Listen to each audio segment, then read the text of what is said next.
అండి కొద్దిసేపటి క్రితం మనకు తెలిసింది అమెరికా విదేశాంగ శాఖ నుంచి కూడా మనకి కొన్ని స్టేట్మెంట్స్ వచ్చాయి. Security adviser of United States of America called Pakistani government and said Bharat కి రైట్ టు రిటాలియేట్, అంటే తిరిగి కొట్టే అధికారం ఉంది. ఎందుకు ఉందంటే రైట్ మిమ్మల్ని మిలిటరీని కొట్ల వాళ్ళు కొట్టింది ఉగ్ర మూకల్ని, ఉగ్ర శిబిరాలని.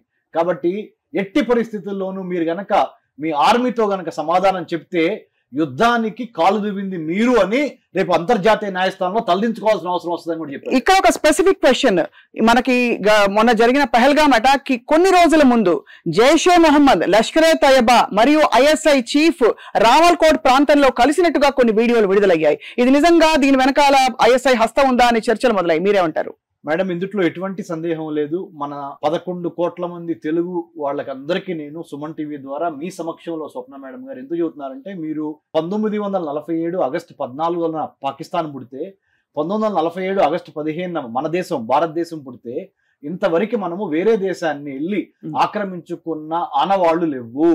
ఉగ్రవాదం ద్వారా మన ముంబైలో, మన ఢిల్లీలో, మన కోయంబత్తూరులో, మన హైదరాబాద్ లో, మన చెన్నైలో, మన కన్యాకుమారిలో మనల్ని కొట్టి వేల మందిని చంపి పార్లమెంట్ అటాక్స్ దగ్గర నుంచి వాళ్ళ వరకు చేసి Pakistan state sponsored terrorism, state initiating terrorism, state conducting terrorism అనే దానికి సూట్ అయ్యి ఇప్పుడు ఈ లష్కర్ ఈ తైబా అనుబంధ సంస్థ అయిన ది రెసిస్టెన్స్ ఫ్రంట్ అనే దాని ద్వారా మన పెహల్గామ్ లో జరిగిన 26 మంది పౌరుల్ని పొట్టన పెట్టుకున్నది.